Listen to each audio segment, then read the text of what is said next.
Perkenalkan, nama aku Toto atau Christopher Eric, dan aku adalah sutradara dari film Forget Me Not yang diproduksi oleh 237 Production. Dan di sini aku mau ceritain tentang 5 stages of creative process yang aku lalui dalam membuat film ini. Yang pertama dari preparation stage, tentunya kami berusaha mengumpulkan ide. Waktu itu masih liburan, jadi salah satu ide itu muncul dari waktu aku liburan kumpul keluarga, dan ada momen dimana mamaku kasih tahu ke aku kayak tentang nenekku dan bagaimana dia suka mendoakan anak-anaknya walaupun dia demensia. Jadi doanya repetisi terus karena dia lupa apa yang sudah dia doakan, intinya kayak gitu. Nah, setelah itu sebenarnya ada beberapa ide lain yang muncul, cuma memang ide itu yang dominan gitu ya. Setelah itu kami melakukan brainstorming bareng-bareng, waktu itu masih online, jadi lewat Discord gitu kami teleponan bareng dan bahas ide-ide cerita. Dan ya kami punya 3 ide cerita yang kemudian akan dipitchingkan ke dosen gitu.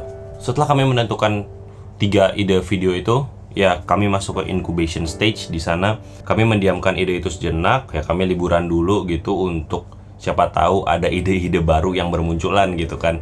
Dan ya bener aja, ada beberapa hal yang kemudian kepikiran setelah melakukan incubation stage. Ada beberapa insight yang muncul tentang demensia, dan kemudian kami mengembangkan idenya dari yang fokusnya awalnya ke demensia menjadi lebih ke rumah yang nggak bisa lepas dari orang demensia, atau orang demensia yang nggak bisa lepas dari rumah.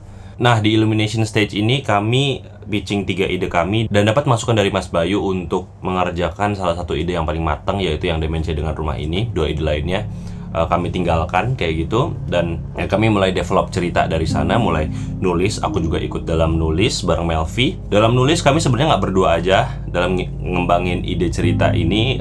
Kami juga dibantu sama anggota-anggota yang lainnya, jadi memang kami yang ngerjain banyak, tapi anggota-anggota lain juga ngasih banyak insight dan masukan, dan banyak sharing tentang pengalaman pribadi. Intinya setelah kurang lebih mungkin 1 bulan atau sampai 1,5 bulan gitu, kami akhirnya script lock, dan ya kami masuk ke pre-production. Pre-productionnya karena kami script locknya cukup lama, jadi harus dipangkas. Jadi kami cuma 2 minggu untuk melakukan pre-production. Cukup cepat itu waktunya, jadi kami memastikan semuanya itu berjalan dengan cepat, dengan tepat gitu. Ya, setelah kami merancang itu semua, kami masuk ke evaluation stage buat melihat apakah ide ini udah bisa untuk dieksekusi. Dan ya kami ada budgeting, kami ada udah cari kru dan lain-lainnya, dan ya kami melakukan syuting. Nah, syuting ini masuk ke dalam tahapan yang namanya di implementation stage. Hari syuting sebenarnya banyak banget permasalahan, banyak kendala, dan ya kami melakukan apa yang terbaik. Jadi karena harus memangkas banyak shot, ya pada akhirnya mungkin sekitar 11 shot itu dipangkas.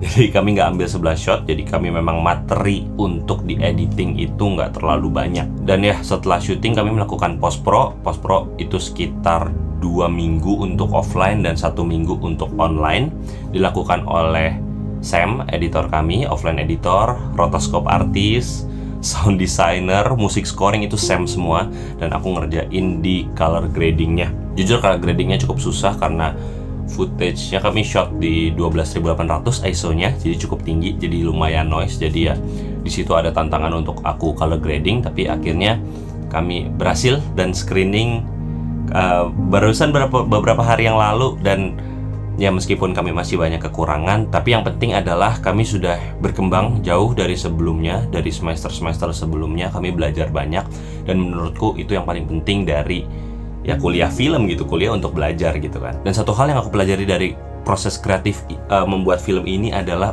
jadi aku jadi sutradara itu nggak boleh yang terlalu mengkontrol semuanya. Jadi aku harus kasih teman-temanku juga untuk bagaimana kita mengembangkan ide kreatif mereka juga dan mengkolaborasikannya. Itu yang aku belajar banget dari 5 proses kreatif di semester ini.